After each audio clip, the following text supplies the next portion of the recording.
저희가 처음에 이제 보았던 내용이 바로 이제 언약에서 본 그 호세아서입니다. 네, 그것들을 같이 나눠볼게요.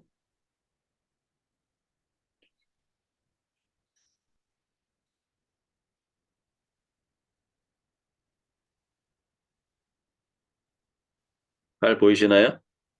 네, 자, 이스라엘의 그 아이덴티티, 그러니까 정체성은 하나님의 이 말씀에 근거합니다. 하나님께서 이스라엘 백성을, 어, 이게 왜 안, 자, 이스라엘 백성을 그 창세기 12장에는 아브라함에게 이 땅을 주시겠다. 또 바다의 모래처럼 또 밤의 별처럼 많은 자손을 주겠다라고 그것을 약속하셨죠. 땅과 자녀, 자손에 대한 약속을 하셨고, 이제 출애굽하고 난 이후에는 그 하나님이 제사장 나라, 또 거룩한 백성, 그리고 출애굽기 29장 46절에 보면은 내가 너희를 애굽에서 불러낸 이유가 너희와 함께 거하기 위함이다라고 명확하게 되어 있어요. 이것을 이제 그 하나님이 십계명이라는 그 언약을 이스라엘 백성과 시내산에 맺으셨죠.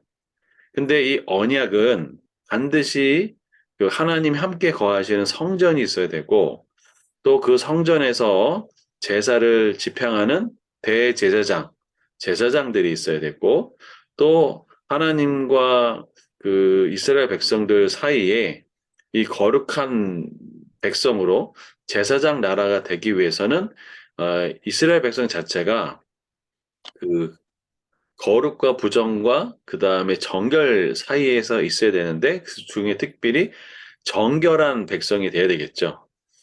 그러기 위해서는 반드시 이 부정과 죄의 문제를 처리해야 되기 때문에 제사가 들어갔었죠.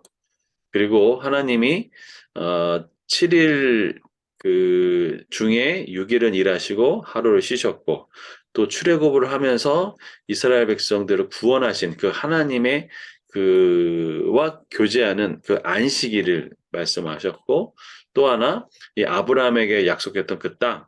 그래서 언약이라고 하는 것은 그것이 하나의 세트다. 라는 것이에요. 그러니까 제사장이 없는 언약, 성막이 없는 언약, 땅이 없는 언약, 안식일이 없는, 뭐 제사가 없는 이런 건 있을 수가 없는 거예요. 그래서 뭐 이게 구약의 시대든 신약의 시대든 다 이게 있었어요. 여러분도 하나님과 언약 맺은 백성 맞으시죠? 아멘. 아니에요? 맞잖아요. 그렇죠? 아멘, 아멘, 그러면 네, 여러분에게는 뭐가 있어야 되냐면 성전이 있어야 돼요. 네, 성전이 뭐예요? 우리 몸이요. 내 몸. 그렇죠. 또 그 히브리서 보면은 우리가 이제 나중에 그 휴거 또는 그 주님 재림에서 주님 맞을 때 손으로 짓지 않는 성막 그것을 보게 될 거예요. 또 제사장이 있어야 된다고 그랬죠? 여러분 제사장 네, 있으신가요? 네, 네, 누구시죠? 예수 그리스도예요. 그렇죠. 예수 그리스도. 어디 나오냐면 히브리서 3장 1절에 보면은 명확하게 나오죠. 한번 읽어볼까요? 히브리서 3장 1절. 네. 누가 찾으신 분 한번 읽어주시죠? 그러므로 함께 하늘의 부르심을 받은 거룩한 형제들아, 우리가 맺는 도리의 사도이시며 제제사장이신 예수를 깊이 생각하라. 네, 네. 대제사장이라고 명확하게 얘기했죠. 우리에게 대제사장이 있어요. 그럼 제사 지내나요? 예, 예, 그게 바로 십자가에서 예배, 드린 그 제사, 예배, 뭐 이런 것이고, 여러분 안식일 지키시죠? 이제 예, 그것이 주일이고, 여러분 땅이 있나요? 예, 어디 쓰세요? 제주도 땅 말고. 여러분이 하늘의 기업, 그게, 그 주님이 약속하셨죠. 그렇죠? 그리고 예, 하늘에 보이지 않는 도성이라고 히브리에서도 명확하게 얘기하셨고, 주님이 그 너희들이 있어야 될 그 기업을 위해서 가신다고 말씀하셨고, 그래서 우리는 이거 똑같이 있어요. 그래서 우리는 새 언약의 백성이라는 것이죠. 그리고 또 하나 우리가 알아야 될 거는 뭐냐면 이스라엘의 독특한 정치 구조예요. 그래서 왕도 있고 선지자도 있고 제사장도 있어요. 그러니까 이게 그 이스라엘 백성이 거룩한 나라 또 제사장 나라 거룩한 백성이 되기 위해서 제사 제도가 필요했고 거기에서는 제사장이 필요했어요. 근데 실질적으로 이 땅에서 하나님을 대신해서 통치하는 사람, 다스리는 사람, 기름 부음 받는 사람, 그게 누구냐면 바로 왕입니다. 선지자도 기름 부음 받거든요. 물론 이제 기름 부음 받은 선지자도 있고 아닌 선지자도 있지만 적어도 왕하고 제사장은 대제사장은 기름 부음 받아요. 그래서 왕과 선지자와 제사장은 이스라엘의 독특한 정체성을 기반으로 합니다. 그러면 신약에서도 왕이 계시고 선지자도 있고 제사장도 있어야 되는데 누굴까요? 예수님이요. 예수님. 그렇죠. 예수님이죠.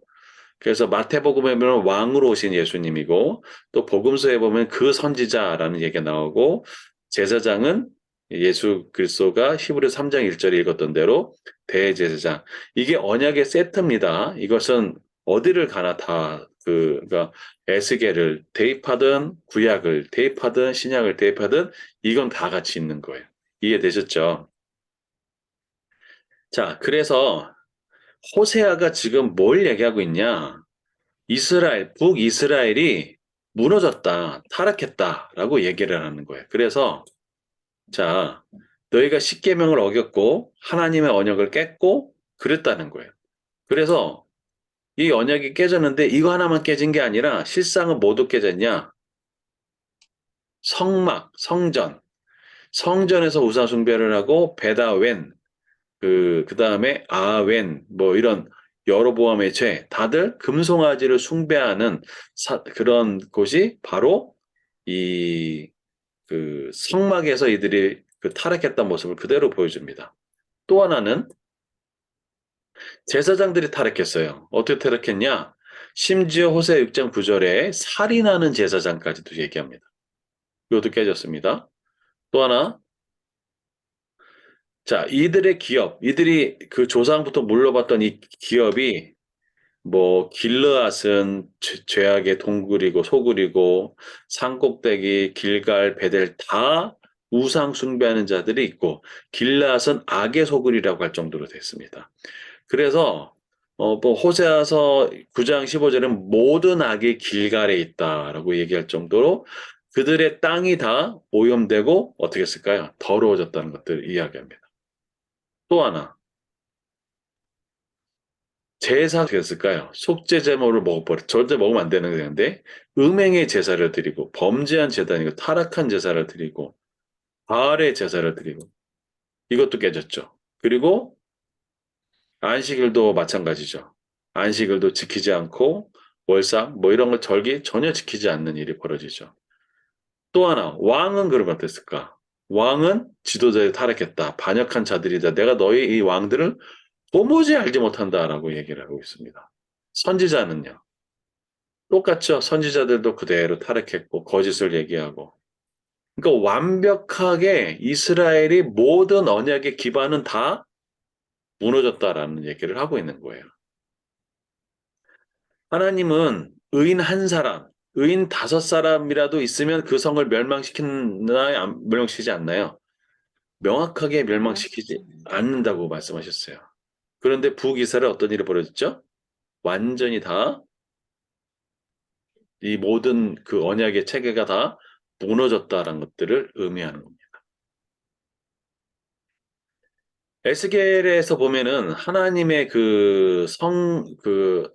에스겔의 환상 속에 나타난 성전이 있어요.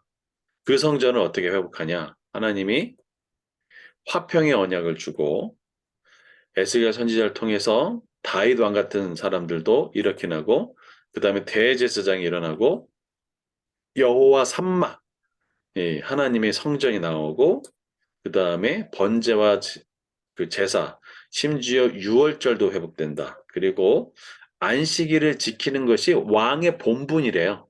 마땅히 해야 되고 가장 중요한 거래요.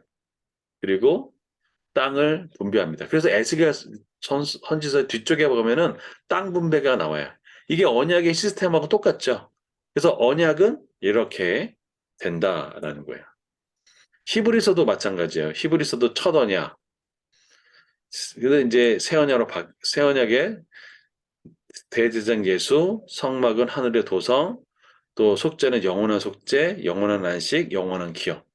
이게 히브리서 나오는 얘기예요. 그렇죠? 다 똑같다라는 거예요. 이게 하나님과 우리 사이의 언약의 시스템이란 거죠. 그래서 중요한 거는 뭐냐면 호세아서서 왜 이스라엘 백성이 멸망될 수밖에 없느냐? 모든 언약이 다 깨졌기 때문에. 언약이 기반이 되는 모든 것이 다 깨졌다라는 거죠. 그래서 언약의 관점에서 보면은 북이스라엘 백성은 완벽한 타락을 보여줬다라는 거예요. 그러면 북이스라엘 대신에 남유다는 어땠는가? 조금 형편이 나았죠. 왜? 다 무너진 것은 아니었으니까. 결국 200년 지나서 그 남유다도 북이스라엘과 동일하게 완벽한 타락을 하게 됩니다.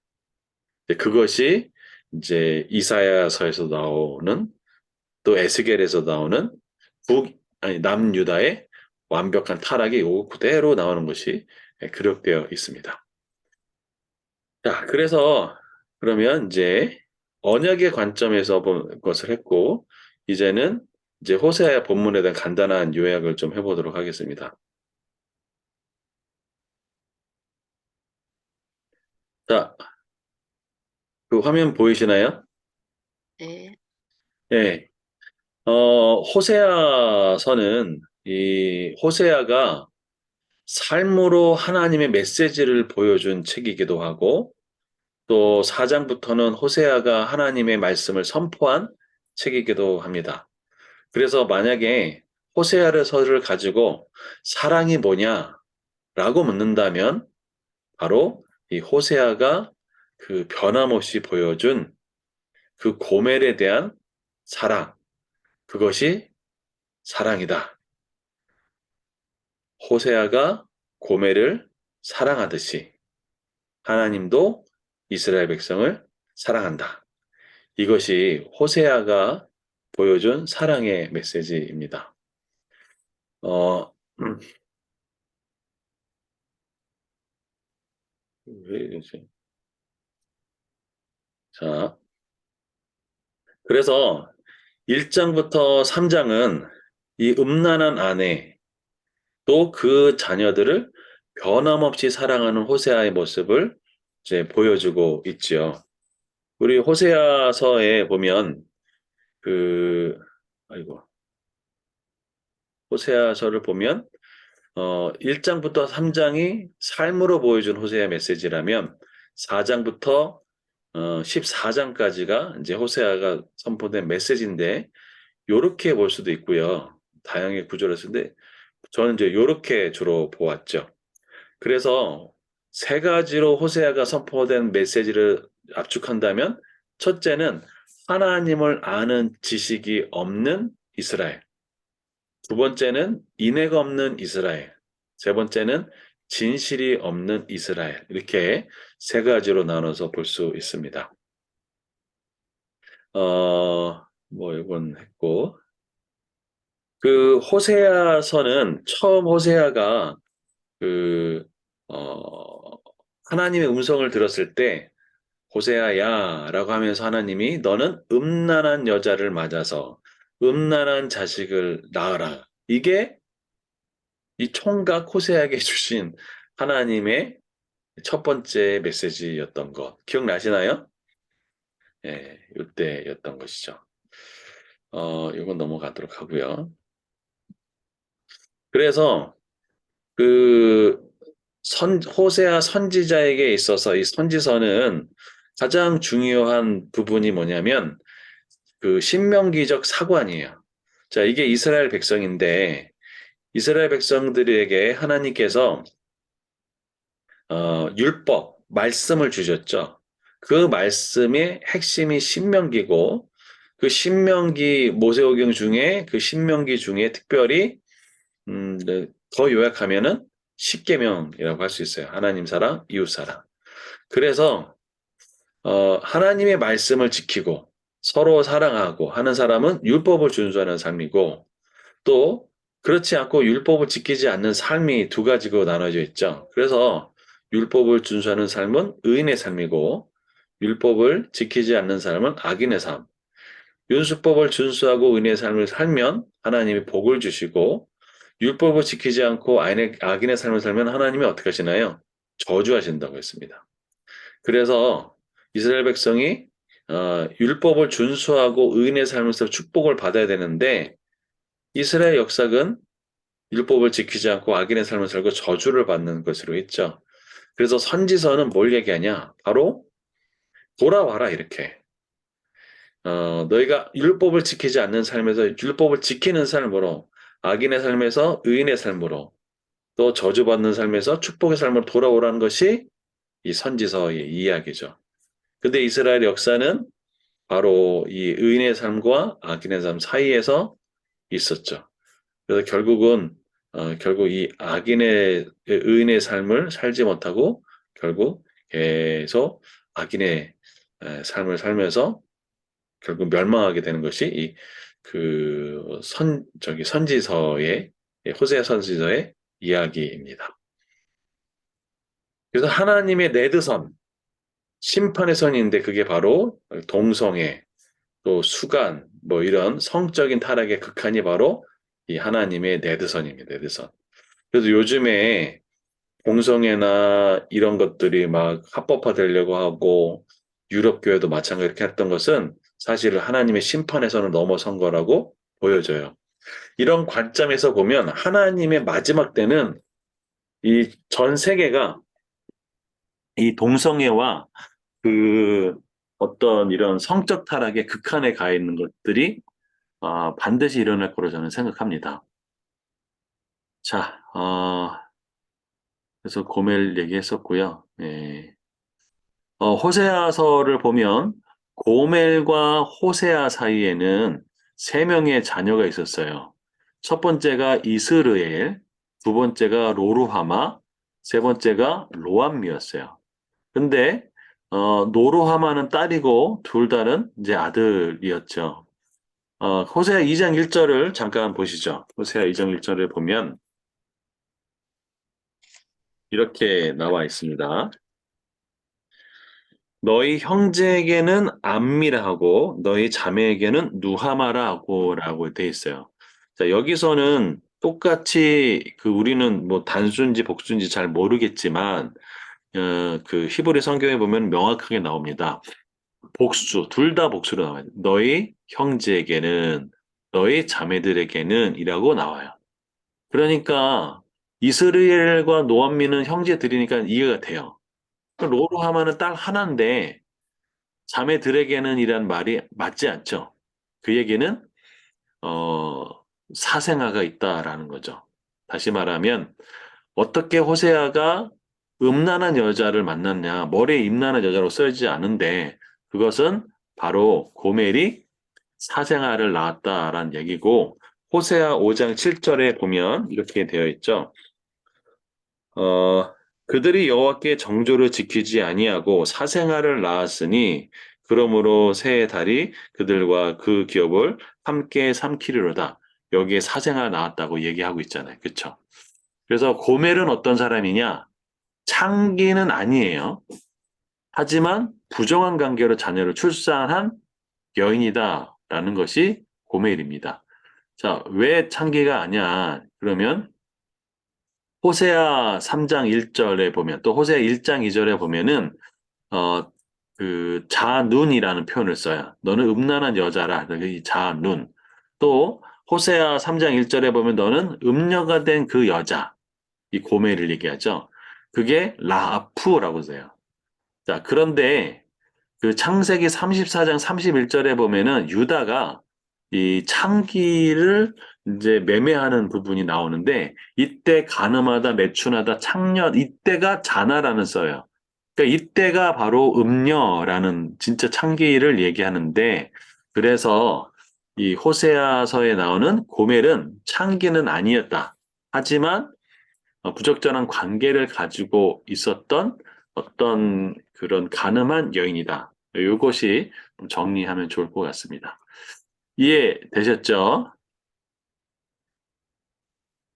되셨나요? 네. 자, 네, 그리고 중요한 거는 이제 이 자녀들의 이름의 변화가 있죠. 자, 이스르엘이라는 단어, 그 다음에 노루하마, 노암미라고 하는데 하나님이 로루하마와 노암미를 이름을 바꾸세요. 그래서 노루하마는 뭐냐면 로가 이제 받지 못하다 부정적인 건데 루하마 뜻이 뭐냐면 긍휼히 여김을 받은 자인데 로루하마는 긍휼히 여김을 받지 못한 자예요. 그러니까 긍휼히 받지 못한 자를 긍휼히 여기고 로암미 내 백성이 아니야라고 하는 것을 이제 암미 내 백성이야라고 얘기해요. 그래서 여기에 호세아서에 아주 중요한 구절이 있는데 어, 이 1장 10절에 보면 그러나 이스라엘 자손의 수가 바다가의 모래같이 되어서 헤아릴 수도 없고 셀 수도 없으며 없을 것이며 전에 그들의 길을 너희는 내 백성이 아니라 한 그곳에서 그들의 길을 너희는 살아계신 하나님의 아들이라 할 것이야. 이게 누구를 얘기하나요? 이게 누구를 얘기하나요? 여보세요? 이게 누구를 얘기하죠? 아니, 다 어디 네, 가셨어요? 아니요, 잠깐만요. 아까, 뭐 하느라고. 예, 1장 10절에 네. 너희는 내 백성이 아니라 한 그곳에서 그들에게 이르 너희는 살아계신 하나님의 아들이라 할 것이라. 그 누구를 향한 얘기인가요? 이스라엘. 이스마엘이요? 아니요, 이거는 누구죠? 남유다 백성들. 남유다도 포함되고, 남유다는 내 백성이죠. 예. 너희는 내 백성이 아니랬잖아요.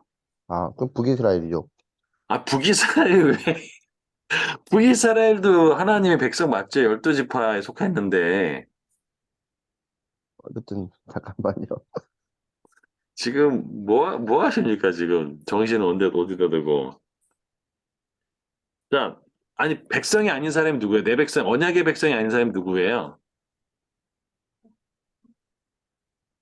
아니, 좀, 갑자기 언약의 백성이 아닌 사람은 누구냐고 하니까, 아니, 구약에서 하나님과 언약 맺지 않은 사람들은 누구라고 불러요?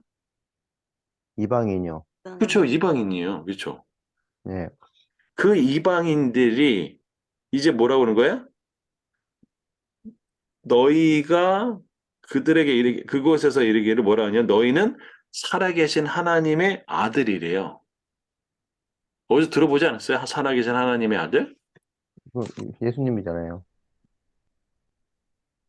그렇죠. 살아계신 하나님의 아들 예수님이고 또 우리도 살아계신 하나님의 아들이라고 불림 받잖아요. 그렇죠? 여러분 왕 같은 제사장 맞으시죠? 너희는 왕 같은 제사장이고, 맞죠? 네네.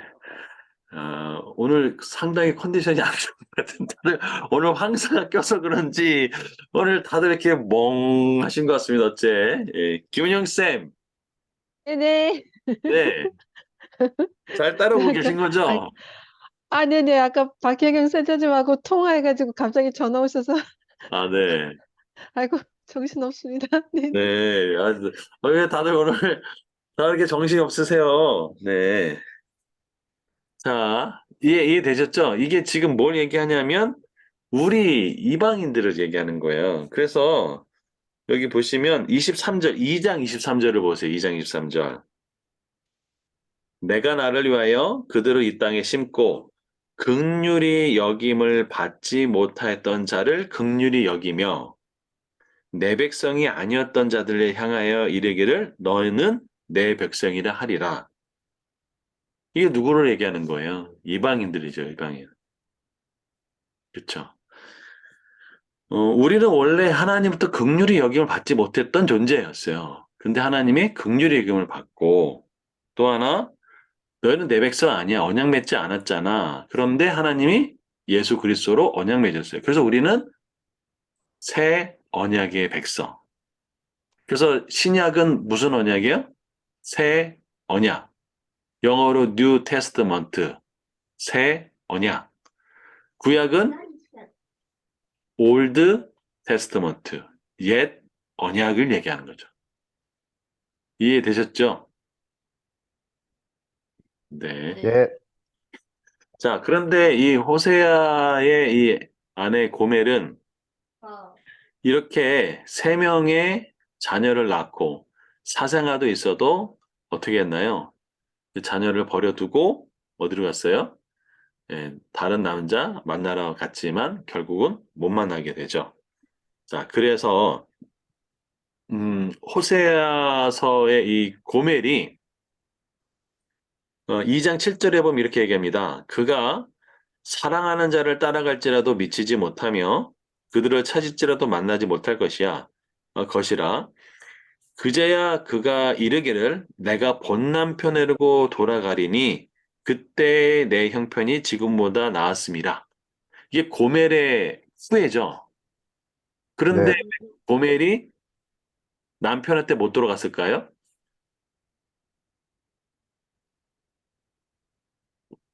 돌아온 탕자는 그 아버지께 돌아갔는데 왜 고멜은 남편에게 못 돌아갔을까요? 김은영 쌤, 모르겠어요. 왜 못 돌아갔지? 모르겠습니다. 네, 우리 이승희 선생님, 선생님, 이승희 선생님 어디 가셨나요? 가지는 않았는데 네네. 생각을 하고 있습니다. 아, 네, 생각하고 있습니까? 네. 마음이 안 돌아온 것 같은데. 아, 마음이 안 들어왔어요. 아니, 네. 마음 돌아왔죠. 호세아서 2장 7절에 보면은 내가 본 남편에게로 돌아가리라고 했잖아요. 그쵸? 맞죠? 그쵸? 그런데 왜 남편에게 돌아가지 못했냐고요. 네. 우리 김정현 지사님, 우리의 호프입니다. 네. 네, 어디 가셨나요, 김정현 지사님? 네. 우리 강석환 지사님, 네. 왜 고멜이 못 돌아갔죠?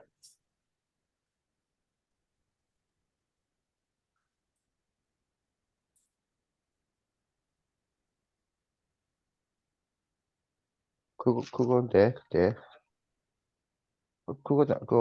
하나님한테 못 들어가니까 못 들어간 거 아니? 아니, 말씀을 그때, 하나님 말도 못했으니까요. 아니, 그게 아니고, 이건 네, 하나님 문제가 아니라, 네. 뭘 내가 얘기해? 그 네, 남편한테 돌아가고 싶었는데, 이제 마음을 돌이켜서, 네. 나 돌아갈 거야. 해도 지금 못 돌아갔단 말이에요. 하지만 돌아온 탕자 같은 경우는, 나 아버지에게 돌아갔어. 나 아버지 앞에 죄를 지었어. 하고 스스로 돌아오잖아요. 그래서 그 동구 밖에서 아버지랑 만나서 재회하잖아요.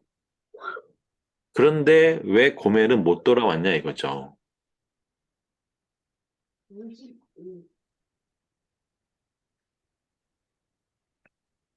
받아주는 사람이 없어서.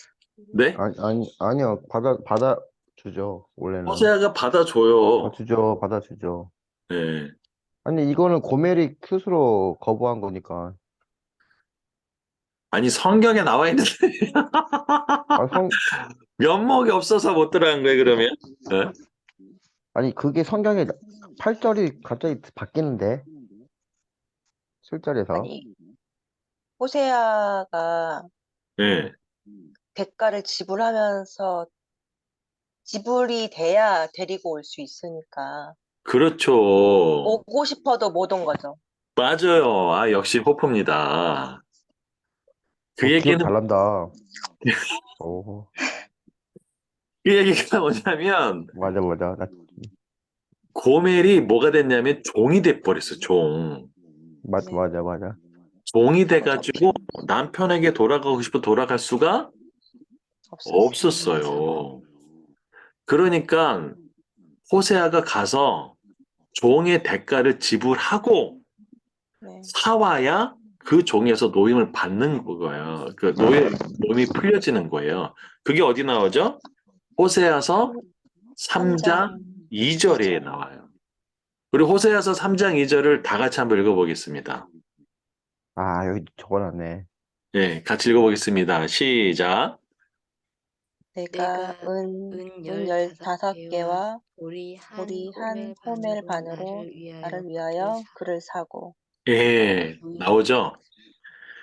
그러니까 고멜이 남편에게 돌아가고 싶어서 돌아갈 수 없었던 거예요. 뭐 받아주지 않아서도 아니고, 뭐 마음이 돌아서지도 않고 아니고, 가고 싶었는데 갈 수가 없어요. 왜? 종이니까.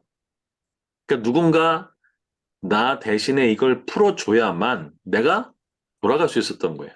돌아온 탕자는 종은 안 됐어요, 종. 그쵸? 망하기는 했어도 종은 안 됐단 말이에요. 그래서 내가 돌아올 수 있었던 거지만, 호세아의 아내 고멜은 종이 돼버렸어요. 이해되셨죠? 이해되셨죠? 그쵸? 근데 호세아가 왜 돈 주고 안 샀을까요? 아니, 아, 뭘 안 샀다니까, 지금. 아니, 성경을 도대체 어떻게 읽어? 나 진짜. 아니, 호세아 3장 좀 전에 읽었잖아요. 완전 오늘 코미디인데? 그래서 막, 은 15개, 어렵네요. 보리 한 오멜 반을 나를 위하여 그를 사고라고 돼 있잖아요. 아, 정신없네. 여보세요? 샀네요. 노예 몸값을 샀구나. 줬다네. 샀네. 있어요. 대가를 치렀다고요. 이해되셨나요? 네네. 네. 제가 확 들어오게 할게. 김정현 집사님 샀다고요, 그냥. 대가를 치렀다고요. 작가님 갑자기 왜 그게 제가 무슨 소리냐면, 어, 그, 아니, 아니, 그러니까 어, 왜 돌아왔잖아요, 그러니까요. 에? 근데 못 돌아왔죠. 돌아올 수가 없었죠. 그를 호, 예. 하고 샀어야만 돌아왔었던 거죠. 그러니까 산 사람이 누가 산 거예요? 호세야. 호세야가 대가를 지불하고 데리고 왔다고요. 그러니까요. 그러니까 네. 돌아왔잖아요, 호세아가 음, 결국은. 아, 호세아가 고멜이요. 네, 공에 돌아왔죠. 아, 근데 왜 목사님이 계속 아까부터 왜 돌아오지 않냐고 하니까, 못 돌아왔냐고 하니까, 나 계속 내가 뭐 잘못 읽었나. 고멜이 못 돌아왔죠. 못 돌아왔는데, 돌아가고 싶어도 못 돌아왔는데, 호세아가 그것을, 대가를 지불하지 않아서 못 돌아왔죠. 그래서, 지불해서 데려왔잖아요. 지불해서 대가 데렸죠. 이게, 아이씨, 하나님이 우리를, 헷갈리게 만드시네. 네. 하나님이 우리를 사랑한 거라는 거예요. 그러니까 우리가 죄의 노예에 팔려 있으면, 우리가 하나님께 나갈 수가 있어요, 없어요? 우리는 절대 못 나가요, 하나님께. 그런데 예수님이 그 죄값을 다 십자가에서 대가를 지불하셨죠. 그 대가를 지불한 걸 뭐라고 하냐면은 속량이라고 해요, 속량. 어려운 말로. 그러니까 지금 호세아가 고멜을 속량한 거예요, 속량. 자, 이게 이제 고멜을 데리고 와서 그렇지만 실상 옛날이나 지금이나 그 중국에서는 아내를 데리고 오기 위해서는 지참금이 엄청난 거 혹시 아세요? 네. 지참금을 엄청나게 대가를 지불하고 와야 돼요. 그리고 우리도 옛날에는 지참금을 내고 아내를 데리고 왔었다고요. 그렇죠? 요즘에는 이제 자유연애를 하지만. 근데 실상 우리는 누구나 다 이렇게 대가를 지불합니다. 저도 저의 아내를 만 사랑하겠다고 대가를 지불하잖아요. 이렇게 대가를 지불하는 거, 이게 하나님의 사랑이라는 거예요, 사랑. 근데 3장 1절이 하나님의 마음을 그대로 나타내 주고 있습니다. 한번 읽어 주시겠습니까? 우리 3장 1절. 우리, 우리, 저기, 강석관 지사님 한번 읽어 주죠. 3장 1절, 호세아서. 네. 네, 여호와께서 내게 이르시되 이스라엘 자손이 다른 신을 섬기고 건포도 과자를 즐길지라도 여호와가 그들을 사랑하나니 너는 또 가서 타인의 사랑을 받아 음녀가 된 그 여자를 사랑하라 하시기로. 네, 저희 여기서 가장 중요한 그 단어는 너는 또 또 가서. 네, 왜 그러냐? 호세아서 3장 1절에 보면, 호세아 1장에 보면은, 1장 3절에 이렇게 돼 있습니다. 이게 그가 가서라고 돼 있고요. 호세아서 1장 2절에 보면 여호와께서 처음 호세아에게 말씀하실 때, 너는 가서 예, 그렇죠? 너는 가서 음란한 여자를 맞아라고 됐잖아요. 그렇죠? 그래서 3장 1절에 또 가서는 하나님이 어, 이스라엘 백성을 사랑하는 그 사랑이 무엇인지를 보여주는 것이 또 가서입니다. 또 가서. 근데 우리가 하나님께 나갈 때 때로는 이렇게 뭐랄까, 그 벗어나고 또 다가가지 못할 때도 있고 도망갈 때도 있지만 하나님은 또다시 찾아오셔서 우리를 사랑하시는 그 사랑, 그것이 바로 하나님이 보여준 사랑이죠. 어, 우리 지난번에 얘기했던 기억이 나는 것 같은데, 이 호세아 같은 경우의 부부관계가 실제로 있다면, 남편 호세아가 고멜을 정말 받아줄 수 있을까? 또 고멜은 이 호세아와 정상적인 옛날로 돌아가는 그런 부부관계를 가질 수 있을까? 관계가 금이 깨졌을 텐데, 그걸 어떻게 회복할 수 있을까라는 중요한 질문을 드렸었죠. 그게 어떻게 가능할까요?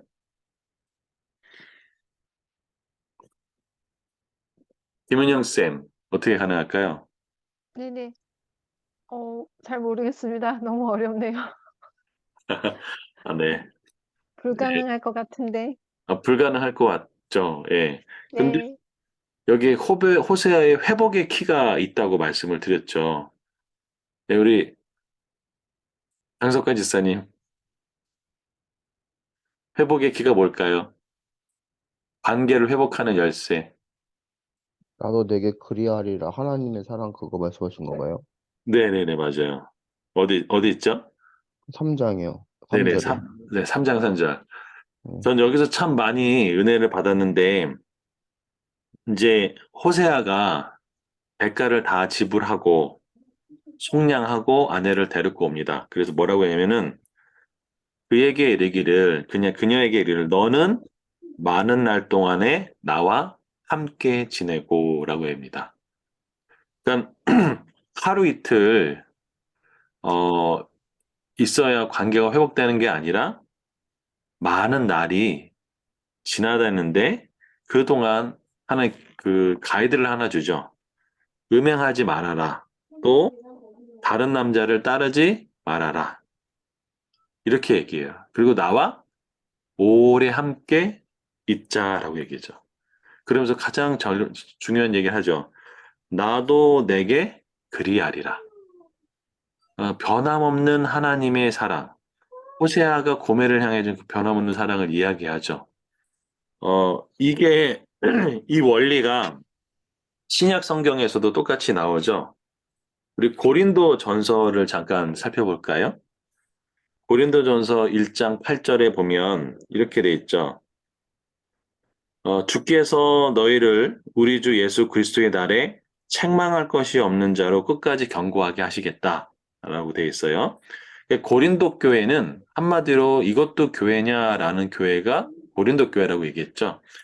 분열의 문제가 있고 이방인의 이방 제사를 참여하는 문제가 있었고, 제사 음식을 먹고, 형제끼리 소송하고, 뭐, 은사가 무지성에 사용되고, 뭐, 그, 성만찬의 문제가 있고, 뭐, 등등등, 한 10가지가 되는 그런 문제점이 있는 교회, 그리고 이방인도 없는 그런 음행이 있었던 교회, 그런 교회인데, 하나님이 1장 8장, 아니, 그 바울이 뭐라고 얘기하냐면은, 책망할 것이 없는 자로 끝까지 견고하게 하시겠대요.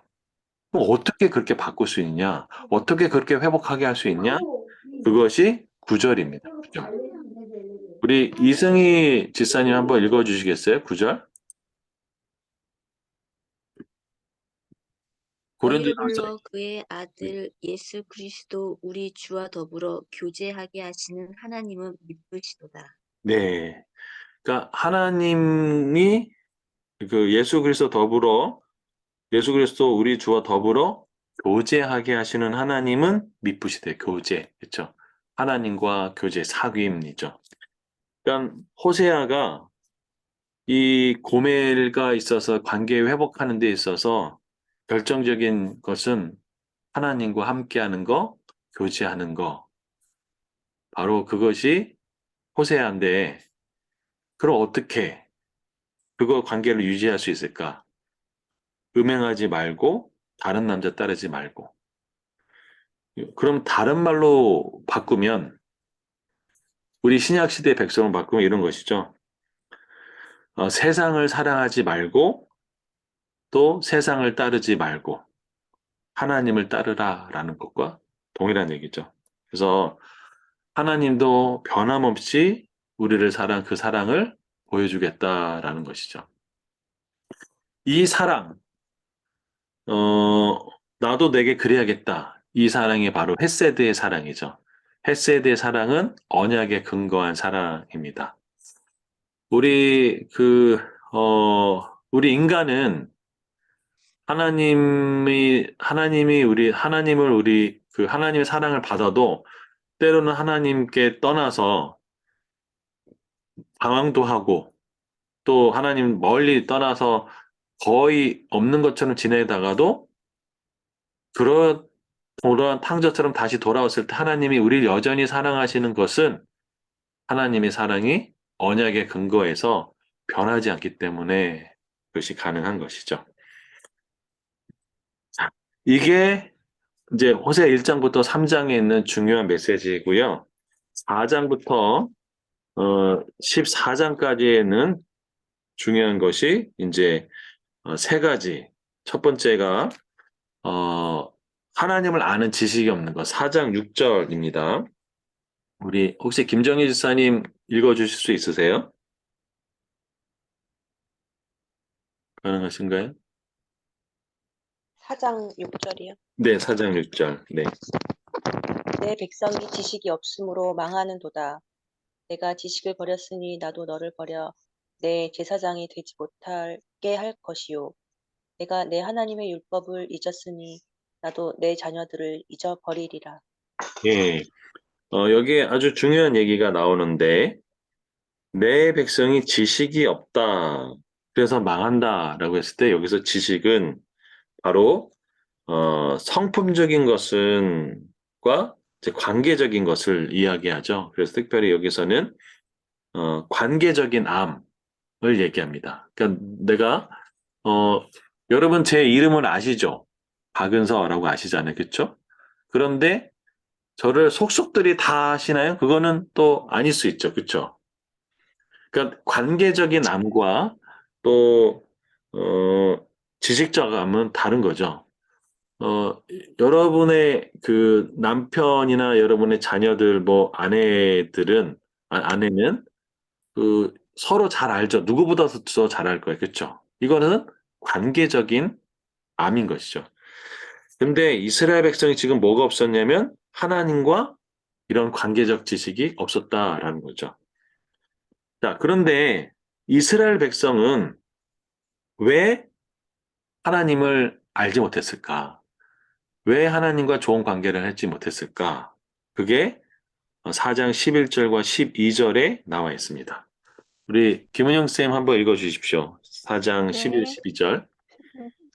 11절 음행과 묵은 포도주와 새 포도주가 마음을 빼앗느니라. 내 백성이 나무에게 묻고 그 막대기는 그들에게 고하나니 이는 그들이 음란한 마음에 미혹되어 하나님을 버리고 음행하였음이니라. 예. 어, 여기에 이제 중요한 바로 음행, 그 새 포도주, 또 음란한 마음에 미혹되면은 하나님을 버리고 음행한대요. 그쵸? 그러니까 이스라엘 백성들이 하나님께 돌아가지 못했던 그 마음을 회복하지 못했던 이유는 바로 무슨 마음이에요? 음란한 마음이죠. 이거의 대표적인 왕이 한 명이 있었죠. 하나님께 가장 그 부와 권력과 명예와 지혜를 얻었음에도 불구하고 하나님을 떠나서 하나님을 근심하게 했었던 적이 있었던 사람. 그게 누구죠? 어떤 왕이죠? 솔로몬. 그, 사울이요. 네? 왕이요? 네, 왕. 세상에서 가장 솔로몬? 큰 부귀, 명예, 지혜를 얻었던 왕. 근데 하나님께 돌아서죠. 그렇죠. 솔로몬. 그렇죠. 그 솔로몬이 나중에 어떻게 되죠? 이방 여인들이 그들의 마음을 돌이키죠. 그렇죠. 찾아볼까요? 근데 솔로몬이 하나님을 완전히 배척하나요? 돌아서기는 했는데, 그렇잖아요. 돌아서고 난 이후에 그 전도서를 이제 기록했겠다고 봐요. 음. 그래서 이제 그 전도서를 보면 다시 돌아왔을 거다라고 얘기도 해요. 음, 음. 근데 그래서 돌아선 거는 사울이잖아요. 근데 왕으로 따진다면. 그렇죠. 완전히 떠나긴 했죠. 완전 떠난 건 사울이잖아요. 예, 완전히 떠났죠. 근데 이제 그 음란한 마음으로 하나님께 돌아오지 못했던 부분, 그 원래 음란하지 안 했죠, 사울은 그래도. 그렇죠. 사울은 음, 좀 음란하지, 음란한 것보다는 자기의 음, 어, 자기 사랑이 강한 그렇죠. 사람. 더 강했죠. 우리 느헤미야서를 잠깐 볼까요? 느헤미야서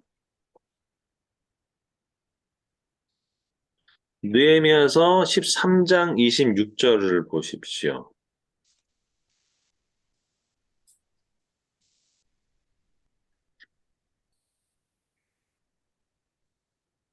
자, 한번 읽어볼까요?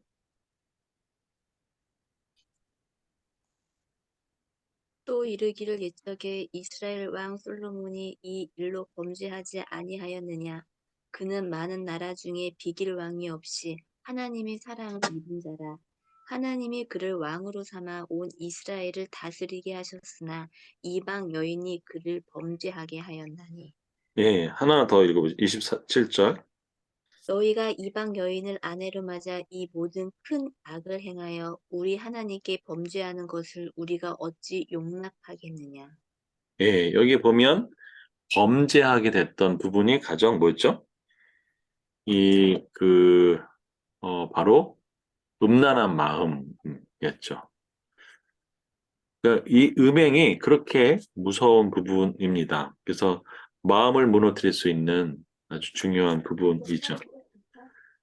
물론 전도서를 읽어보면 전도서에 보면 헛되고 헛되다라고 다 나와 있어요. 그래서 다시 돌아온 것처럼 보이는데 그래도 그게 다행이죠. 예. 하지만 그가 범죄하는 순간에는 아무도 그를 말릴 수가 없었어요. 어, 어디를 보냐면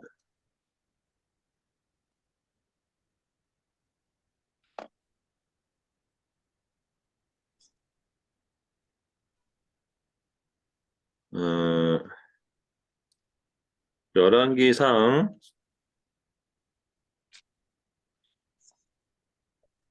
11장 4절을 보면 됩니다.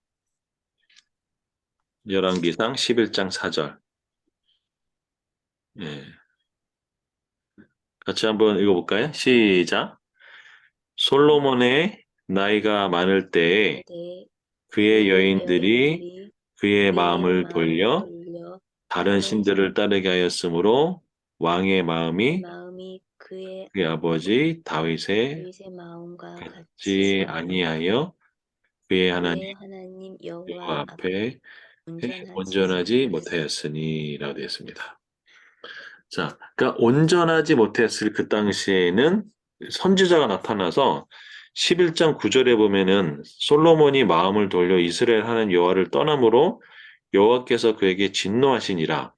여호와께서 일찍이 두 번이나 그에게 나타나시고 일에 대해 명령하사 다른 신을 따르지 말라 했으나 그가 여호와의 명령을 지키지 않았으므로라고 되어 있어요. 그렇죠? 자, 열왕기 상이나 느헤미야나 또 그 다른 선지서도 마찬가지지만 이 다윗이든 사울이든 솔로몬이든 이 말씀 안에는 다 무너져요. 우리 사무엘상 2장을 보십시오. 사무엘상 2장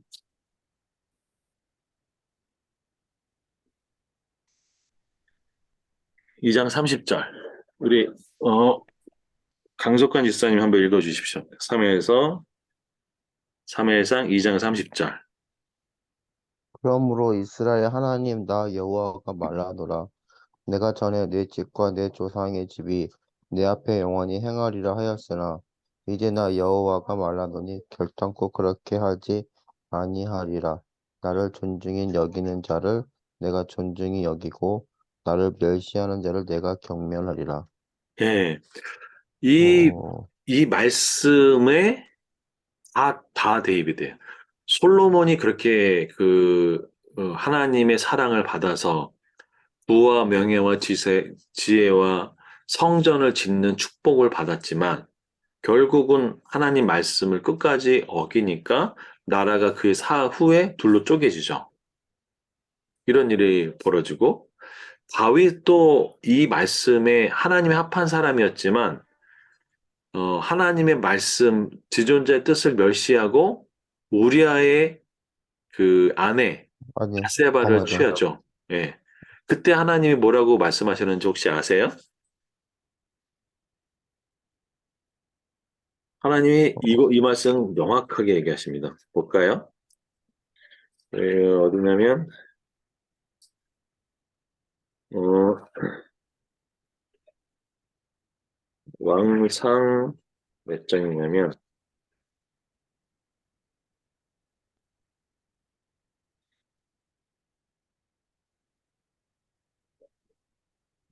여기가 아니라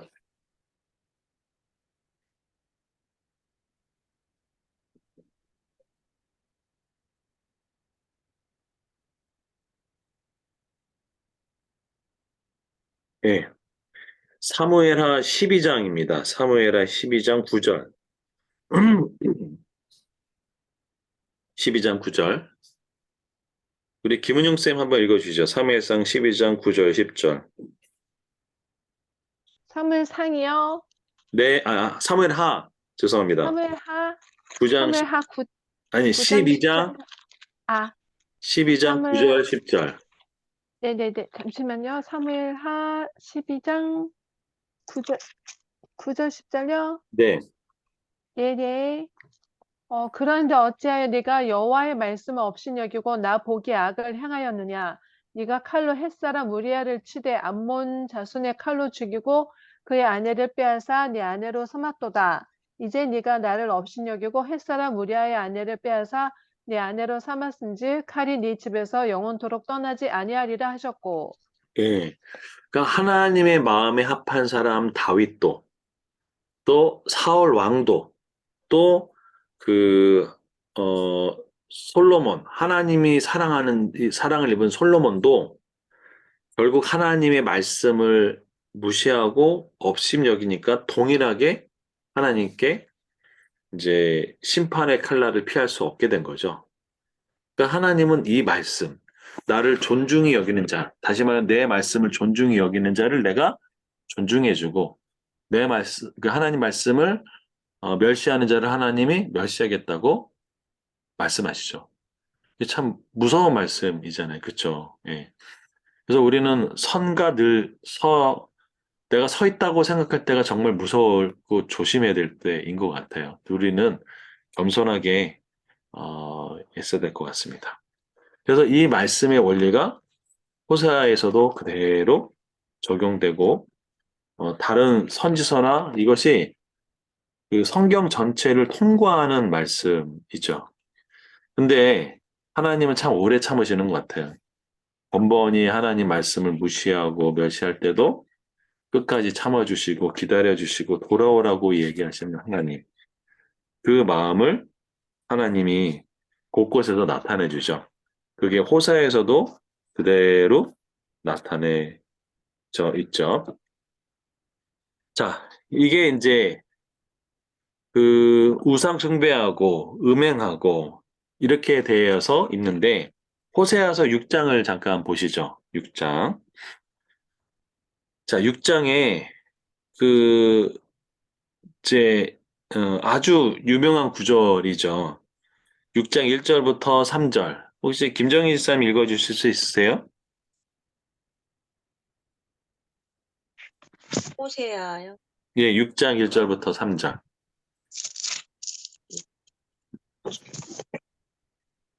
오라 우리가 여호와께로 돌아가자. 여호와께서 우리를 찢으셨으나 도로 낫게 하실 것이요 우리를 치셨으나 싸매어 주실 것임이라. 여호와께서 이틀 후에 우리를 살리시며 셋째 날에 우리를 일으키시리니 우리가 그의 앞에서 살리라. 그러므로 우리가 여호와를 알자. 힘써 여호와를 알자. 그의 나타나심은 새벽 빛같이 어김없나니 비와 같이 땅을 적시는 늦은 비와 같이 우리에게 임하시리라 하니라. 예, 아멘. 이스라엘 백성의 문제점은 뭐냐면,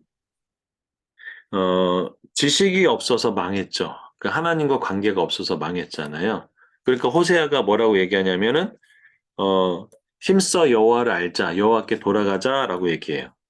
근데 이스라엘 백성이 방향을 잘못 잡고 이런 얘기를 합니다. 호세아서 5장 13절에 보면은 에브라임은 이스라엘 지파를 얘기하죠. 자기 병을 깨달았고 유다가 자기 상처를 깨달았고 에브라임은 어디로 가면 아수르로 가고 야레방 아수르의 왕이죠. 사람을 보냈으나 그가 능히 너희를 고치지 못하겠고 너희 상처를 낫게 하지 못하리라. 그러니까 이스라엘 백성도 나라가 타락하고 문제가 많아지고 이게 정상이 아니라는 것들을 알았지만 이것을 해결하기 위해서 하나님을 찾지 않고 그 소위 세상에 잘 나가는 사람, 전문가라고 그리고 능력 있는 사람이라고 하는 이 아수르 그 왕에게 찾아가서 해결책을 요청했지만 그가 풀 수 없다고 했죠. 그러면서 호세아가 제안을 하죠. 다시 뭐라고 했냐면 6장 1절부터 3절에 힘써 여호와를 알자. 그가 우리를 치셨으나 우리를 싸매어 주실 것이다. 우리를 일으키시고 우리가 살게 할 거다라고 알려줬어요. 근데 이 구호가 허공에 굳히는 구호라고 말씀을 드렸죠. 왜 그러냐면 그 이유가 있었죠. 바로 4절과 5절 때문에 그랬죠. 6장 4절, 5절 우리 강석관 시사님 한번 읽어주시죠. 에브라임아 내가 내게 어떻게 하랴 유다야 내가 내게 어떻게 하랴 너희의 인애가 아침 구름이나 쉬 없어지는 이슬 같도다. 그러므로 내가 선지자들로 그들을 치고 내 입이 말로 그들을 죽였노니 내 심판은 빛처럼 나오느니라. 예. 나는 인애 예, 거기까지 읽어주십시오. 예. 6절까지 읽어야 되잖아요. 네네, 맞아요. 나는 1절까지. 나는 인애를 원하고 제사를 원하지 아니하며 언제보다 하나님을 아는 것을 원하노라. 예. 그러니까 에브라임이 호세아의 구호에 힘써 여호와를 알자라고 했는데 이 에브라임은 보니까 4절에 어, 너희 인애가 헤세드죠. 아침 구름, 쉬 없어지는 이슬. 아침 구름이 뭐냐면 아침 안개를 얘기하는 거겠죠. 또 쉬 없어지는 이슬. 금방 사라지잖아요. 그렇죠? 그러니까 헤세드. 그러니까 내가 하나님을 사랑한다, 하나님께 돌아간다는 얘기는 이웃에 대한 사랑을 하는 건데 그걸 하지 못하고 사라진다는 거죠. 그러면서 하나님이 명확하게 얘기하죠. 나는 인애를 원한다. 제사를 원하지 않는다. 번제하는 것보다 뭐 하는 걸 원하냐면 하나님 아는 것을 원한다라고 돼요. 그런데 더 충격적인 것은 뭐냐면 9절이죠, 9절. 우리 이승희 지사님 6장 9절 한번 읽어주시겠어요?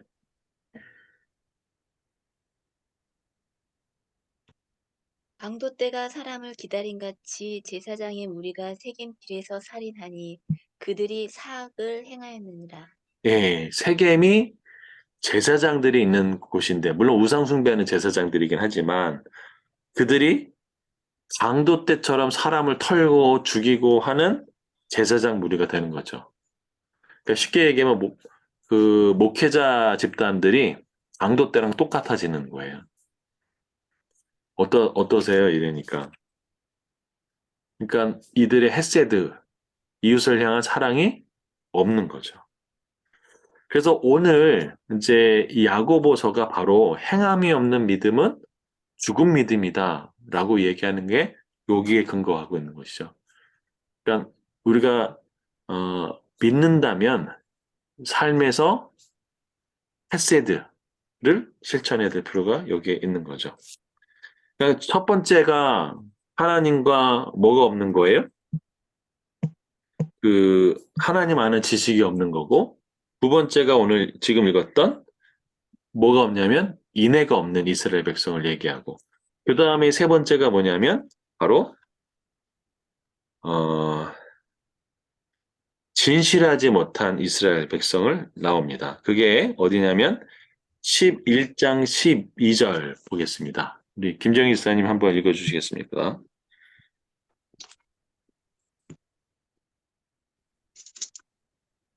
6장 예, 9절.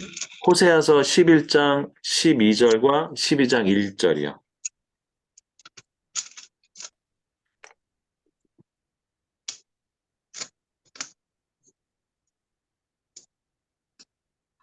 11장 12절. 네네. 에브라임은 거짓으로 이스라엘 족속은 속임수로 나를 애워쌌고 유다는 하나님 곧 신실하시고 거룩하신 자에게 대하여 정함이 없도다. 에브라임은 바람을 먹으며 동풍을 따라 가서 종일토록 거짓과 포악을 더하여 아수르와 계약을 맺고 기름을 애굽에 보내도다. 예. 이게 그 이스라엘 백성의 그 거짓의 끝판왕이라고 이야기한다면 바로 외교 관계를 그대로 보여주죠. 그게 바로 뭐냐면 계약은 아수르와 맺었는데 실제 조공은 애굽의 소왕에게 갖다 바칩니다. 그러니까 이율배반적인 그 모습이 절대 나라와 나라에서는 그 신의를 지켜야 되잖아요. 정권이 바뀌어도. 근데 그것을 이제 안 한 이유가 되죠. 그래서 결국은 어떻게 될까요? 예, 그 아수르 왕이 열받아서 이제 북이스라엘을 완전히 점령하게 돼버린 일이 벌어지죠. 결국은 이 거짓으로 인해서 이스라엘 백성이 무너지는 것. 그래서 호세아를 좀 정리하자면 첫 번째가 1장 3절부터까지 고멜을 향한 호세아가 사랑. 그 사랑처럼 하나님이 이스라엘 백성을 사랑하는 것, 그것을 이야기하고 있고, 4장부터 14장까지는 크게 세 가지 범주. 첫 번째가 하나님을 모르는 이스라엘의 백성, 인격적 관계가 없는 것. 두 번째가 인애가 없는 것, 헤세드 사랑이 없는 것. 세 번째가 진실하지 못한 것. 이것이 호세아가 이스라엘 백성을 향한 중요한 메시지라는 것입니다. 자, 여기까지 이렇게 호세아 정리하도록 하겠습니다. 혹시 여기까지 질문 있으세요? 호세아서? 김은영 선생님? 없습니다. 네. 이렇게 기억하시고, 이렇게 좀, 이렇게 이해하시면 좋을 것 같습니다. 어, 저는 그 대학생 시절에 야고보서를 읽다가 그냥 회개가 나온 적이 있어요. 그냥 울음이 펑펑 터진 적이 있었거든요. 그때 진짜 말씀이 살아있다라는 것들을 그때 야고보서를 통해서 많이 좀 경험했고요. 근데 요즘 최근 들어서 이 야고보서가 좀 다시 보고 싶다는 마음이 들기도 하고요. 또 하나는 이 지혜, 야고보서가 삶의 지혜를 주는 부분입니다. 그것들을 좀 같이 살펴보려고 하는데요. 그 야고보서를 잠깐 이제 살펴보도록, 여기 호세아를 마무리하겠습니다. 네, 네. 이제 야고보서 들어갈 건데요. 자, 야고보서는 누가 썼을까요? 야고보. 네, 그럼, 성경에는 많은 야고보가 나오죠.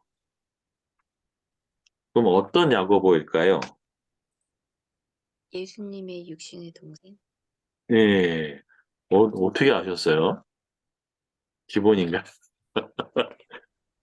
자, 야고보서 1장 1절을 한번 읽어보시겠어요? 우리 이승희 집사님. 하나님과 주 예수 그리스도의 종 야고보는 흩어져 있는 12지파에게 문안하노라. 예. 자, 예수님의 동생 야고보가 뭐라고 고백하냐면, 주 예수 그리스도의 뭐래요? 종. 종이래요. 동생이 종이라고 하기 쉬워요, 어려워요? 어려워요. 어렵죠. 예. 그런데 종이라고 표현합니다. 혹시 이 야고보의 별명 혹시 아세요? 아시는 분 있어요? 야고보의 별명?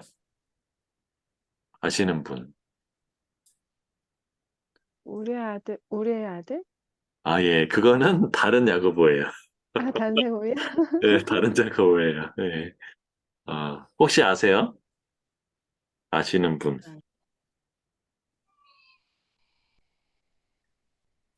우리 저기 강석환 집사님 모르세요? 야고보? 죄송합니다. 아, 예. 아까 졸려가지고. 오늘 컨디션이 많이 안 좋으시구나. 아유, 예, 어떻게 하시나.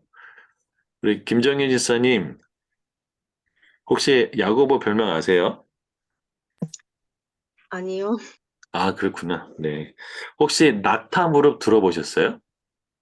낙타. 아, 네. 아, 낙타무르. 칠제목이. 네. 네. 이 야고보가 낙타 무릎이에요. 그러니까 아, 그, 그 무릎이 털이 있잖아요. 근데 그 털이 계속 이제 무릎 꿇고 기도하다 보면 이 털이 죽어서 맨들맨들해지잖아요. 네. 그래서 그 무릎, 기도를 많이 한 무릎, 그래서 그걸 낙타 무릎이라고 해요. 낙타들이 무릎 꿇고 이렇게 있잖아요.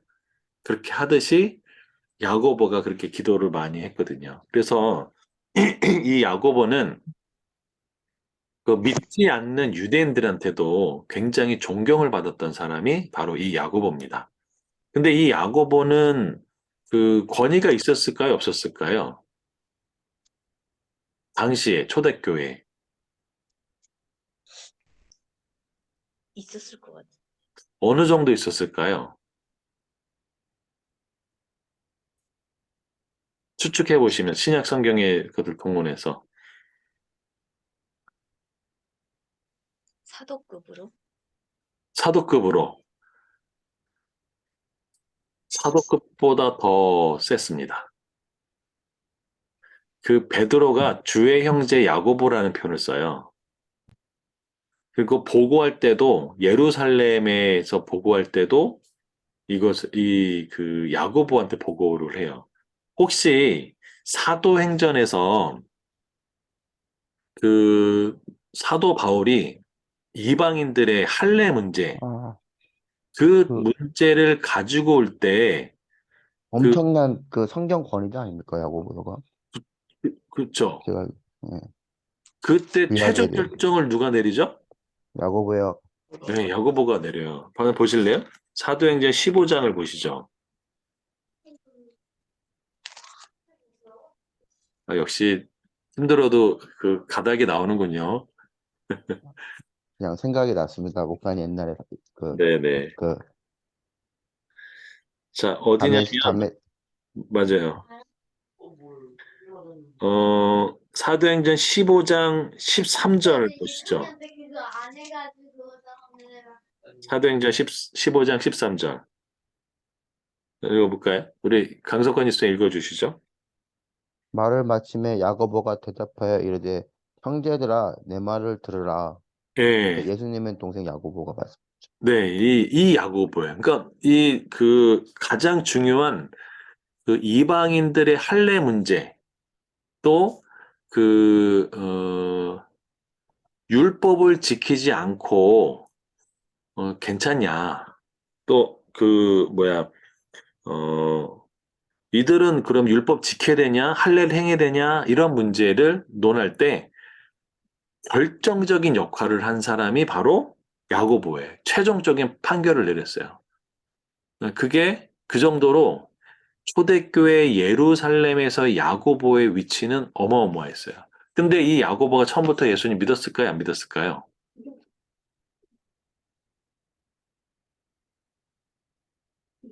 어, 돌아가시고 나서 그걸 보면서 완전히 바뀐 거 아닙니까? 아, 기억이 안 맞아요. 나네. 맞아요. 그죠? 예. 원래는 예루살렘에서 공생의 기간에 형님, 이 시골에 있지 말고 그냥 저기 서울로 가세요. 예루살렘으로 가세요. 그래야 뭐 되지 않겠습니까? 라고 이제 약간 비아냥식으로 좀 했던 그 동생 중에 한 명이에요. 근데 아니, 동생이 이게 다 어렸을 때 뭐 먹고 자고 화장실 가고 하는 거 다 봤을 거 아닙니까? 그런데 그 형이 조금 유명해지니까 뭐 그렇게 했는데 자기 하나님이니까 그거 믿어지겠냐고요, 사실은. 그런데 언제 회심했을까요? 기가 막힌 표현이 하나 있습니다. 고린도 전설을 잠깐 보시죠.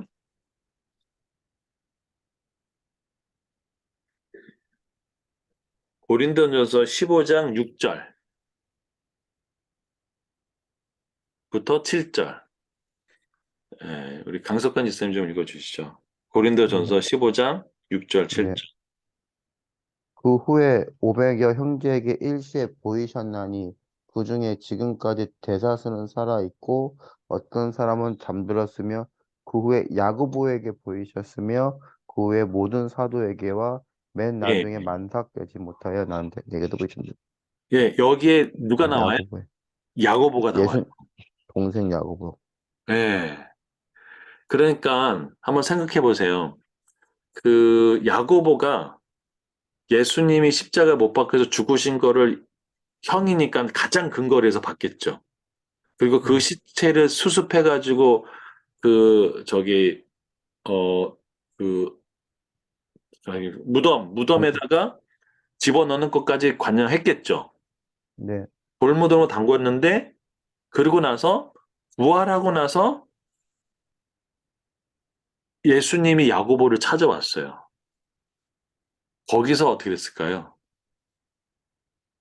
극적인 회심을 했겠죠. 멋지지 않으세요? 네. 완전히 바뀐 사람이 됐습니다. 음. 어, 베드로 사도가 언제 진짜 변했을까요? 언제? 베드로 사도. 자, 베드로가 주님과 아주 극적인 만남을 두 번을 가져요. 첫 번째 어디서 갔는지 아세요? 주님을 처음 어디서 만나는지 아세요? 베드로가? 거기 저기 갈릴리 호수 쪽. 호수. 네. 네. 누가복음 5장을 보시면 나옵니다. 고기 많이 잡아가지고 맞아요, 맞아요. 놀래가지고. 자, 누가복음 5장을 보면 자, 어, 시몬의 배에 올라요, 예수님이. 그래서 네. 말씀을 쭉 가르치십니다. 그래가지고, 어, 누가복음 5장 5절과 6절을 우리 이승희 지사님 한번 읽어주실래요?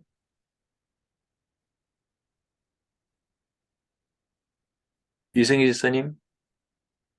네. 그러면 김은영 선생님, 누가복음 5장 5절 6절.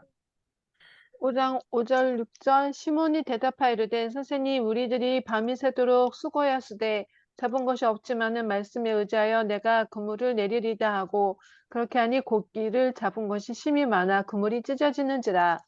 예. 누가복음 5장에서는요, 예수님이 깊은 데로 가서 그물을 내려 고기를 잡으래요. 그쵸? 근데 어떻게 됐어요? 그 고기를 잡았는데 그물이 찢어지는지라. 이게 찢어지는지라의 표현은 뭐냐면 계속해서 찢어진다는 거예요. 완료가 아니고 계속 찢어지는 거예요. 그래서 찢어지는지라라고 표현한 거예요. 이해되셨죠? 자, 그런데 요거랑 똑같은 사건이 하나 또 벌어져요. 언제냐? 요한복음 21장 보세요. 요한복음 21장. 자, 누가복음 5장 1절에는 예수는 게네사네 호숫가라고 얘기하고 있죠. 그렇죠? 예, 근데 요한복음 21장 1절에는 그 후에 예수께서 디베랴 호수에라고 되어 있죠. 그렇죠? 예, 예. 예, 게네사네 호수라나 디베랴 호수는 같은 호수일까요, 아닐까요? 같은 호수. 예, 같은 호수예요. 갈릴리 호수예요. 예. 그러니까 어느 지역에서는 게네사렛 호숫가라고 어느 지역에서는 디베레 호수인데 사실은 하나의 호수예요. 갈릴리 호수. 이해되시죠? 자, 그 갈릴리 호수에 주님이 또 나타내죠. 뭐라고 얘기하냐? 이렇게 됩니다. 요한복음 21장 6절.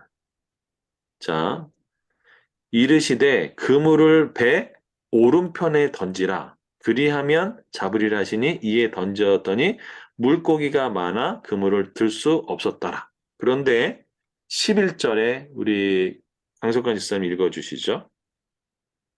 시몬 베드로가 올라가서 그물을 육지에 끌어올리니 가득히 찬 큰 물고기가 153마리와 이같이 많으나 그물이 찢어지지 아니하였더라. 예, 여기는 1호상, 명확하게 찢어지지 않았다고 돼 있죠. 그쵸? 1호상. 예. 베드로의 사명이 뭔가요? 주님이 불렀을 때 사명. 혹시 베드로 사명을 주님이 너는 이렇게 될 거라고 얘기하죠? 사람 낚는 업. 그렇죠. 참나. 사람을 낚는 어부예요. 그러면 사람을 낚으려면은 어부가 필요한 게 뭐냐면 그물이죠. 그죠? 그런데 누가복음 5장에서는 그물이 찢어져 버렸죠. 찢어져. 그렇죠? 근데 요한복음 21장에서 그물이 안 찢어졌어요. 이 차이가 뭐죠?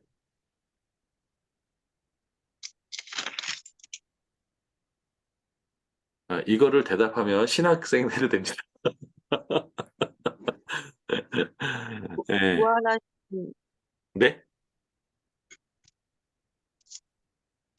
김정일 지사님, 네, 신약성에 도전하고 있습니다. 누가복음에서는 네, 예수님이 돌아가시기 전에 만났었던 거고, 음, 요한복음에서는 부활하신 예수님을 만난 이후인 거잖아요. 그렇죠. 맞나요? 맞아요, 맞습니다. 왜 정확히 맞으셨습니다. 신학생 해도 되겠었는데. 그 차이가 뭘까요? 그 차이가.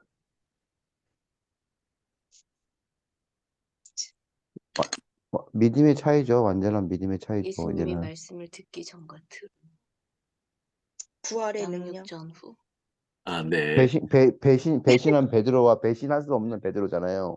오, 강사님, 오, 하나 하셨어요. 오, 네, 베드로의 변화?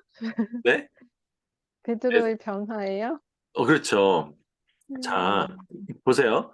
주님이 사람을 낚는 어부가 되겠다라고 했는데, 처음 주님이 불렀을 때는 그물이 찢어졌어요. 그러니까 사람을 네. 낚을 수 없는 어부인 거죠. 근데 예수님을 따라서 공생의 3년 기간을 따라다니지만 그 3년은 사실은 사람을 낚는 어부가 될 수 없었어요. 그런데 주님이 부활하시고 십자가에서 죽으시고 부활하고 난 다음에는 사람을 낚는 어부가 될 수 있었어요. 왜 그럴까? 자, 어, 그물이 찢어졌다라는 것은 뭘 얘기하냐면 그 이후에 그 공생의 기간에 베드로의 모습을 보면 알 수 있어요. 어떻게 알 수 있냐? 어, 그 베드로가 이제 변화산에서 주님을 만났을 때 초막을 새 짓겠다고 했잖아요. 근데 사실은 이제 쓸데없는 짓을 한 거죠. 그것도 하나 있고. 두 번째는 어, 그 저기 뭐야? 어, 저기 뭐야? 너희는 나를 누구냐 하나 했을 때 주는 그리스도의 살아계신 하나님의 아들입니다라고 베드로가 고백해요. 그래서 잘했다 칭찬하고 나는데 주님이 좀 이따 뭐라고 하냐면 내가 십자가를 질 거다라고 얘기해요. 그랬더니 주님 그렇게 하지 마십시오 그래요. 그랬더니 바로 주님이 뭐라고 그랬냐면 사탄아 뒤로 물러가라고 얘기를 해요. 어, 너는 내 일을 하나님 일을 막는 자라고 이제 아주 꾸중을 들어요. 근데 또 세 번째는 뭐냐면 주님이 이제 십자가 지겠다고 얘기하니까 저는 절대 주님 십자가 지지 않, 저게 절대 배반하지 않을 겁니다라고 했더니 베드로가 뭐라고 했냐면은 그랬더니 주님이 뭐라고 했냐 너는 다 굴기 전에 세 번 나를 부인한다고 그러죠. 근데 절대 그럴 리 없다고 얘기했는데 십자가에 주님을 이제 잡으러 오려고 할 때 베드로가 칼을 꺼내가지고 마고의 귀를 자르잖아요. 그렇게 했던 베드로가 어떻게 하죠? 주님의 그 재판장 앞에서 세 번이나 주님을 부인하죠. 그리고 나중에 심지어 욕하고 저주하고서 주님을 부인해요. 그쵸? 그러니까 내 힘으로 주님을 따라가려고 했던 그 베드로는 사람을 낚는 어부가 될 수 없었죠. 그래서 그물을 찢어졌어요. 자, 그런데 그 사건 이후에 자기의 참모습을 봤겠죠. 아, 내가 이런 인간이구나. 그러면서 면목 들 곳이 없었죠. 그래서 내 자아가 십자가에서 베드로도 같이 깨졌겠죠. 주님 볼 면목이 없잖아요, 인간적으로. 그렇죠? 그러고 나서 다시 주님과 만났을 때 그때는 어땠을까요? 주님에게 물어보죠. 너는 나를 사랑하느냐? 라고 물을 때 세 번 사랑한다고 고백하잖아요. 그런데 주님 그때 뭐라고 하잖아요? 뭐라고 할까요? 내 양을 먹이라 라고 세 번이나 얘기합니다. 그렇죠? 결국 이 십자가에서의 그 사건은 결국 나를 깨트리는 작업이었고 동일하게 이 야고보도 십자가를 경험하고 십자가와 부활을 경험하기 전에 이 야고보는 그냥 어렸을 때 같이 자랐던 형이었지 그분이 하나님이란 것을 믿을 수가 없었던 거죠. 그러나 아까 우리 고린도전서에 읽었듯이 그 부활하신 주님과 만나고 난 다음부터는 그의 인생이 180도로 바뀌게 되죠. 이런 극적인 변화를 겪은 사람이 또 하나 있죠. 사도 바울. 주님이 빛 가운데 그 만났을 때 완전히 변화된 사람, 사도 바울이죠. 여기서도 신앙생활 하시면서 그 주님을 사도 바울처럼 만나신 분도 계시잖아요. 그렇죠? 어, 그래서 우리가 십자가와 부활을 통과한 주님이 됐을 때 우리가 찢어지지 않는 그물, 다시 말하면 사람을 낚는 어부가 될 수 있는 것은 나는 죽고 예수로 살 때, 우리가 하나님의 은혜로 사람을 낚는 어부가 될 수 있고, 우리를 향한 하나님의 부르심이 우리 삶에 이루어질 줄 믿습니다. 그게 야고보서에 담긴 믿음이고요. 그 다음에 인내, 그리고 지혜. 그래서 야고보서를 세 가지로 요약한다면 세 가지입니다. 첫째, 믿음. 그 다음에 인내. 또 지혜. 근데 여기서 믿음은 뭐냐? 행함이 있는 믿음입니다. 그게 야고보예요. 그 야고보서를 다음 주에 또 같이 디테일하게 나눠보도록 하겠습니다. 감사합니다. 오늘 여기까지 하도록 하겠습니다. 감사합니다. 아.